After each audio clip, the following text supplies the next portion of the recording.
다 함께 사도신경 하심으로 우리의 신앙을 고백하겠습니다. 나는 전능하신 아버지 하나님 천지의 창조주를 믿습니다. 나는 그의 유일하신 아들 우리 주 예수 그리스도를 믿습니다. 그는 성령으로 잉태되어 동정녀 마리아에게 서원하시고 본디오 빌라도에게 고난을 받아 십자가에 못 박혀 죽으시고 장사된 지 사흘 만에 죽은 자 가운데서 다시 살아나셨으며 하늘에 오르시어 전능하신 아버지 하나님 우편에 앉아 계시다가 거기로부터 살아있는 자와 죽은 자를 심판하러 오십니다. 나는 성령을 믿으며 거룩한 공교회와 성도의 죄를 용서받는 것과 몸의 부활과 영생을 믿습니다. 아멘. 다 함께 찬송가 301장 찬양하겠습니다.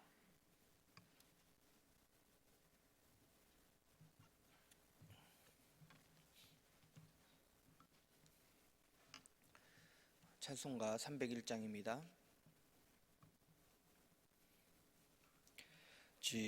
지금까지 지내온 것 주의 크신 은혜라. 한이 없는 주의 사랑 어찌 이루 말하랴. 자나깨나 주의 손이 항상 살펴주시고 모든 일을 주 안에서 형통하게 하시네. 몸도 맘도 연약하나 새 힘 받아 살았네. 물 붓듯이 부으시는 주의 은혜 족하다. 사랑 없는 거리에나 험한 산길에 맬 때 주의 손을 굳게 잡고 찬송하며 가리라. 주님 다시 배올 날이 날로 다가와 무거운 짐 주께 맡겨 벗을 날도 멀잖네. 나를 위해 예비하신 고향 집에 돌아가 아버지의 품 안에서 영원토록 살리라. 이 시간 두 가지 기도 제목을 놓고 통성으로 기도하겠습니다. 첫째는 나라와 민족을 위해서 기도하겠습니다. 온 세상이 주의 통치 아래 있음을 깨달아서 하나님의 주권을 인정하며 하나님의 나라의 질서가 이 나라와 이 민족 가운데에 세워질 수 있도록 하나님 역사해 달라고 기도하겠습니다. 둘째로 코로나 회복과 공예배 회복을 위해서 기도합니다. 코로나19의 현장에서 환자들을 치료하며 자신의 소명을 다하는 의료진과 또한 각 기관과 하나님이 그런 기관들에 하나님이 함께 하시어서 모든 국민이 또한 노력함으로써 코로나19가 속히 종식될 수 있도록 기도하며 이런 상황에서 우리 교회가 세상의 소금과 빛의 역할을 감당하는 교회가 되고 더욱 예배를 사모하는 공동체가 될 수 있도록 이 시간 이 두 가지 기도 제목을 놓고 통성으로 기도하겠습니다. 사랑의 하나님 감사합니다. 하나님의 은혜 없이는 하루하루 버티기가 힘든 우리의 삶입니다. 이 새벽에 주께 나와 말씀을 듣는 우리 모든 성도에게 하나님 은혜 주셔서 세상을 이길 힘을 얻어 나아갈 수 있도록 주님 인도하여 주시옵소서. 이 시간 나라와 민족을 위해 기도합니다. 이 나라와 민족이 우리의 힘으로 지금까지 온 것이 아니라 하나님의 은혜 안에서 이끌림받아 온 것을 깨닫는 우리가 되게 하여 주시옵소서. 그래서 이 세상에 인간의 통치, 인간의 주권이 살아있는 것이 아니라 지금까지 인도하시고 참주인 되시는 하나님의 통치가 있게 하여 주시옵고 하나님의 주권이 드러나도록 하나님 역사하여 주시옵소서. 그래서 인간이 만든 질서에 앞서서 하나님의 나라의 질서가 세워지는 나라와 민족이 되게 하여 주시옵소서. 그래서 사회, 경제, 교육, 문화 등 모든 분야 가운데에 하나님의 선하심이 드러나 불의가 사라지는 은혜를 허락하여 주시옵소서. 수많은 매체들을 통해 악한 영향력을 많이 받는 시대입니다. 주님, 이 모든 문화적 매체들 가운데에 하나님의 거룩하심이 흘러 사람들이 이 모든 문화들을 통하여서 악한 영향력이 아닌 선한 영향력을 받을 수 있도록 하나님 함께하여 주시옵소서.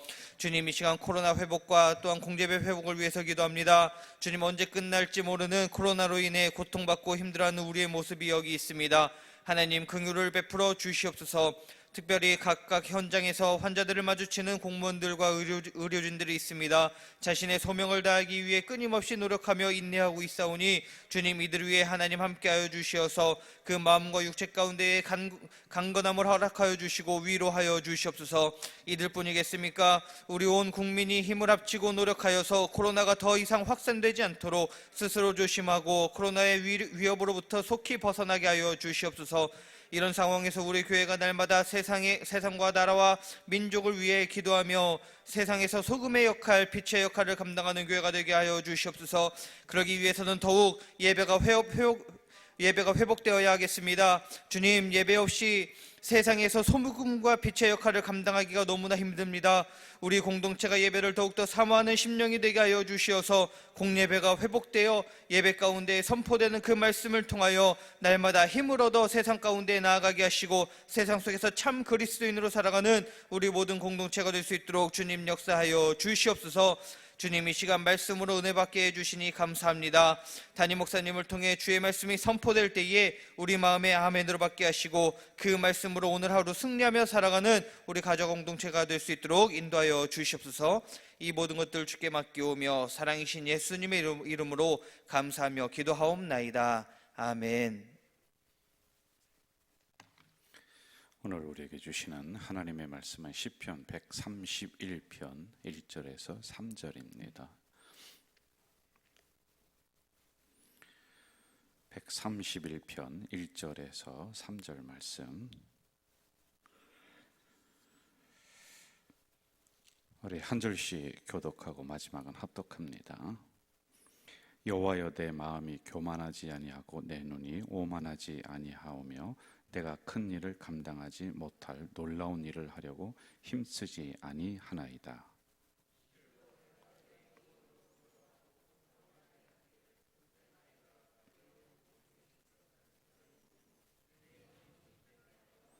삼 절 합독합니다. 이스라엘아, 지금부터 영원까지 여호와를 바랄지어다. 아멘. 우리 시편을 지금 이제 강해를 해나가고 있는데, 여러분 시편을 볼 때는 항상 그 외에는 제목을 보면은 쉽습니다. 오늘 131편에 있는 제목도 성전에 올라가는 노래, 그리고 이제 부제는 뭐라고 하느냐면은 어린아이와 같은 신앙을 가져라. 이제 이렇게 우리 부제에 써 있어요. 이건 이제 주석책 그런 데 써 있는 겁니다. 이걸 즉 같이 붙여본다면 뭐냐면 성전에 들어갈 때는 어린아이와 같은 신앙으로 들어가서 말씀을 받고 기도하고 이렇게 하라라고 하는 이런 마음과 똑같을 겁니다. 여기에 대한 배경이 있어요. 이 시편은 항상 그 뒤에 있던 배경을 가지고서 그 노래를 지은 거란 말입니다. 이제 다윗이 왕이 되고 난 다음에 늘 마음의 소원이 한 가지가 있었습니다. 그것 뭐냐면 하나님의 성전을 짓는 것, 그리고 그 성전 안에 이만한 법궤가 있습니다. 그런데 법궤를 이제 잃어버렸어요. 왜냐하면 이 법궤는 하나님의 상징이요, 그리고 하나님이 이스라엘 백성들과 함께 한다는 눈으로 보여지는 아주 놀라운 이 표식이거든요. 그런데 이것을 잊어버려 가지고 하나님의 성전을 지어서 이 법궤를 그 성전 안에 모셔놓고 싶은 게 다윗의 최고의 소원이었습니다. 그런데 하나님이 성전 짓는 것을 이제 허락하지 않지 않습니까? 허락을 안 해요. 그런데 이 법궤를 찾다가 어디 있는지를 발견하게 됩니다. 그리고 와서 급한 마음에 법궤를 가지고서 나오다가 그만 잘못해서 많은 사람이 죽어요. 왜냐하면 모든 것은 절차가 있고 법도가 있고 규칙이 있는 거란 말이지요. 신앙은 내 마음대로 하면 안 되는 거예요. 이러한 규칙들이 다 있단 말이에요. 여러분, 우리 교회만 해도 우리 교회 나름대로의 그런 어떤 전통, 규칙, 법칙 이런 것들이 있지 않아요? 그래, 이런 부분들을 알고 지키는 게 좋단 말이에요. 그래, 함부로 했단 말이에요. 이 법궤를 함부로 만짐으로 많은 사람이 죽습니다. 그래서 그것을 그 자리에 놓고 그 다음에 제사장이라든지 이걸 이제 연구를 합니다. 제사장 또는 이 법궤를 메고 갈 소, 이런 모든 것들을 이제 제대로 갖추어서 다윗 성, 자기네 성이 있는 대로 이 법궤를 이제 모셔가는 이런 일이 일어납니다. 이제 법궤가 자기들 성으로 들어올 때 이 다윗이 어떻게 해요? 너무 기뻐가지고 이제 막 춤을 췄잖아요. 그러니까 그것을 본 자기 부인이 있다가 성에서 이렇게 내려다보고 있다가, 아이고 저게 왕이 채통도 없이 저게 뭐 하는 짓이냐, 저건 정말 너무 그냥 채통머리 없는 짓이다. 이게 면박을 줍니다. 그러자 다윗이 이렇게 얘기하잖아요. 법궤 앞에서, 언약궤 앞에서 내가 이것보다 더한 것도 내가 할 수가 있다. 나는 미미한 존재이다. 이게 굉장히 겸손한 태도란 말입니다. 여러분, 사실은 우리가 여러분들 몇 년 이렇게 살펴보면, 한 분 한 분 살펴보면은 참 대단한 분들이에요. 그런데 모든 분들이 이 말씀이 선포되는 이 앞에서는 다 앉아있고, 다 무릎 꿇고, 다 아멘하고, 다 그렇게 하잖아요. 근데 이게 굉장히 좋은 겸손한 태도이거든요. 바로 이러한 모습을 이제 다윗이 먼저 보이는 거란 말입니다. 이러한 배경을 가지고 오늘 말씀이 이제 기록이 되었다라고 하는 겁니다. 자, 여러분, 겸손할 수 있는 상황과 태도와 그런 위치다. 그러면은 뭐 당연히 그렇다라고 우리가 볼 수가 있죠. 그런데 다윗은 이때 어떤 위치였어요? 충분히 본인을 드러낼 수 있고요. 그리고 충분히 교만할 수 있는 위치가 그때 이제 한 왕입니다. 한 나라의 왕이에요. 그 말 한마디에 수천 수만의 군사가 막 움직이기도 하고 하는 이 절대 권력을 가진 왕이 이렇게 언약궤 앞에서, 말씀 앞에서 자기의 옷을 벗으며 자기를 드러내면서 막 춤을 추고 겸손하게 이렇게 행동을 했다. 그래서 위대한 왕이다라고 하는 겁니다. 여러분, 우리가 좀 꼭 기억을 했으면 좋겠습니다. 겸손과 순종은 신앙의 꽃입니다. 그래서 여러분, 순종하는 사람 보면 겸손하고, 겸손한 사람 보면 늘 말씀 앞에 순종해. 특별히 언약궤 앞에서 다윗이 이러한 태도를 보였듯이 우리도 오늘의 언약궤는 뭘까요? 말씀이거든요. 이 말씀 앞에서는 모든 성도가 아멘으로 순종하는 겁니다. 그리고 다윗처럼 겸손한 태도로 우리가 그 말씀을 대하고 받는 거란 말이죠. 자, 1절로 한번 좀 가볼까요? 1절 같이 읽어봅시다. 시작. 여호와여, 교만하지 아니하고 내 눈이 오만하지 아니하며 내가 큰 일과 감당하지 못할 놀라운 일을 하려고 힘쓰지 아니하나이다. 자, 세 가지 일을 먼저 여기서 얘기해 주고 있어요.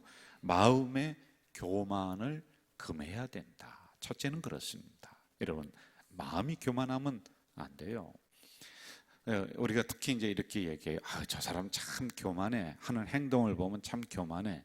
그런데 나타나는 행동은 어디서 오느냐면 마음에서 오는 거예요.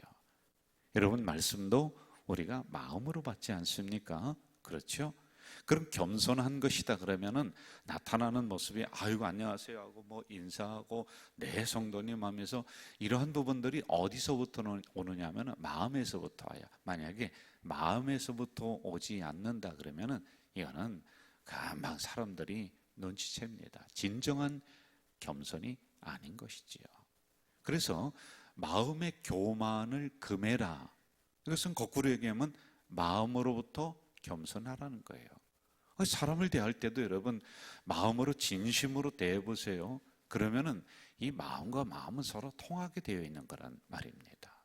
자, 그리고 두 번째, 눈의 교만을 금해라 이런 거예요. 여러분, 마음은 눈으로 갑니다. 눈은 세 번째, 행동의 교만을 금해라. 행동으로 이어질 수가 있다는 것입니다. 교만한 마음을 가진 사람, 교만한 행동을 합니다. 어떻게 하는지 아세요? 자신도 모르게 거만한 태도로 사람들을 대하는 거예요. 여러분들이 인간관계를 가지며 많은 분들을 겪으며 오잖아요. 자기 잘난 척하고 나를 누가 무시한다. 안 만나고 싶은 거죠. 아무리 자기가 뭐를 가졌다 하더라도, 아무리 높은 위치에 있다 하더라도 나를 무시한다, 거만한 태도로 나를 아니 내가 두 번 만날 이유가 뭐가 있습니까? 물론 여러 가지 사업적인 관계에 있다 그러면 어쩔 수가 없지만은 그래도 만나는 게 그렇게 편치가 않은 거예요.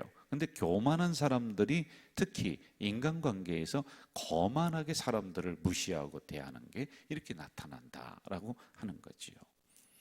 그리고 두 번째는 말을 해도 함부로 합니다. 그 말을 해도 작게 하는 거예요. 참 얄밉게 하는 이런 형태입니다. 그리고 세 번째, 결국에 교만한 사람에게는 근처에 다른 사람이 가지를 않습니다. 그래서 하나님도 교만한 사람은 목을 꺾으시는 것은 물론이거니와 사람들도 근처에서 다 떠나게 되는 거예요. 그러나 마음이 겸손해요. 그리고 행동이 겸손해요. 그러면은요, 하나님이 그런 사람을 눈여겨보시고 사람들도 인정하게 되어 있단 말입니다. 겸손한 사람은 모든 사람들을 나보다 위에다 올려놓고 보는 거예요. 나는 낮은 존재다. 그리고 자기의 분수를 합니다. 그리고 어떤 사람을 향해서 이렇게 얘기하잖아요. 참 저 사람은 분수도 없다. 자기 위치를 모르는 거란 말이에요. 그리고 분수는 자기 위치에 도가 지나치게 행동을 하는 거예요. 그런데 겸손한 사람은 자기의 위치를 알아요. 아, 내가 죄인이구나. 내가 부족한 존재이구나. 내가 나를 알아요. 그래서 잘난 척할 이유도 없고 필요도 없다라고 하는 것을 알기 때문에 늘 고개 숙이며 겸손하게 말과 행동을 한다는 것입니다. 또 겸손한 사람은 잘 기억하십시오. 현실에 감사할 줄 아는 사람이 됩니다. 교만한 사람 보세요. 늘 투덜댑니다. 늘 불평합니다. 그러나 겸손한 사람은 작은 것에도 감사할 줄 아는 거예요. 그리고 그의 입에서 나오는 게 늘 감사합니다. 이게 나온단 말입니다. 그리고 겸손한 사람은, 이거는 참 중요한 부분인데, 작은 일에 충성할 줄 아는 사람이에요. 그런데 교만한 사람을 보세요. 아니 나를 어떻게 보고 이런 일을 시키느냐고. 여러분 그런 사람들 많이 보잖아요. 아니 목사님은 나를 어떻게 보고 이 화장실 청소를 시키느냐. 또 세상에서도 똑같아요. 아니 우리 사장님은 나를 어떻게 보고서 이렇게 하찮은 일을 시키느냐. 이거 굉장히 교만한 태도란 말이죠. 그러나 겸손한 사람은 주어진 일이 아무리 하찮은 일을 할지라도, 작은 일을 할지라도 그 앞에서 충성할 줄 아는 거예요. 그러면 이런 사람을 하나님이 올려도 올리시지 교만한 사람을 올리시겠느냐라고 하는 것입니다. 저는 특히 우리 공동체가 말씀 앞에서, 언약궤 앞에서 겸손한 그런 공동체, 그리고 그런 성도들이 되기를 이 새벽에 주 이름으로 축원합니다. 우리 2절을 한번 좀 가봅시다. 2절 같이 읽어봅시다. 시작. 실로 내가 내 영혼으로 고요하고 평온하게 하기를 젖된 아이가 그의 어머니 품에 있음 같게 하였나니 내 영혼이 젖된 아이와 같도다. 자, 저를 보실까요? 내 영혼이 젖된 아이와 같다. 그런데 젖된 아이가 그냥 있는 것이 아니라 어머니 옆에서 있다라는 거예요. 여러분, 젖되지 않은 아이가 어머니 옆에 있으면 늘 젖을 갈구하면서 칭얼대요. 배고프면 울어요. 그럼 이제 젖을 물리잖아요. 그런데 젖된 아이는 이제 만족한 거예요. 왜? 다른 먹을 게 충분히 있기 때문에 어머니 젖을 내가 꼭 추구하지 않아도 돼요. 그런데 거기에 어머니가 옆에서 나를 돌보아 주신다. 이것처럼 그 영혼이 편안하고 잠잠하고 고요한 거예요. 여러분 교만한 사람 한번 보십시오. 늘 뭔가 불안해서 두리번 거려요. 말씀을 받을 때도요, 잘 보십시오. 그 눈동자가 집중하지가 못해요. 왔다 갔다 합니다. 그런데 겸손한 사람은 그 영혼이 아주 잠잠해요. 고요해요. 사람과의 관계를 가져도요, 그 사람만 보면은 마음이 평안해집니다. 이게 그 영혼이 겸손하고 어머니 옆에 있는 것처럼 하나님 옆에서 늘 있기 때문에 그렇다는 거지요. 그리고 또 하나, 이 교만한 사람은요, 늘 사람들과 비교합니다. 그러므로 늘 누군가를 경쟁 상대로 놓고 보는 거예요. 그렇기 때문에 이 교만한 사람은 누군가를 밟아야 되고 누군가를 이겨야 되고, 왜? 비교 상대이기 때문에 그렇지요.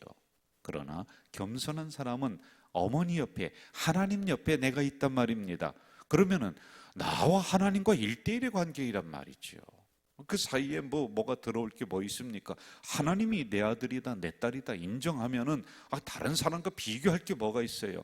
그 사람 뭐 집이 큰들, 차가 좋은들, 만군의 여호와가 어머니처럼 내 옆에 있고 나는 그의 품에 있으니 영혼이 잠잠한 거예요. 다른 사람과 비교할, 그 사람만 많이 가졌든 뭐가 됐든 간에 나는 그보다 더 크신 이 세상을 지배하시는, 이 우주를 지배하시는 만군의 여호와 옆에 내가 있다. 여러분, 이것처럼 위대한 생각이 어디 있습니까? 그렇게 생각하는 사람은 불안하지 않아요.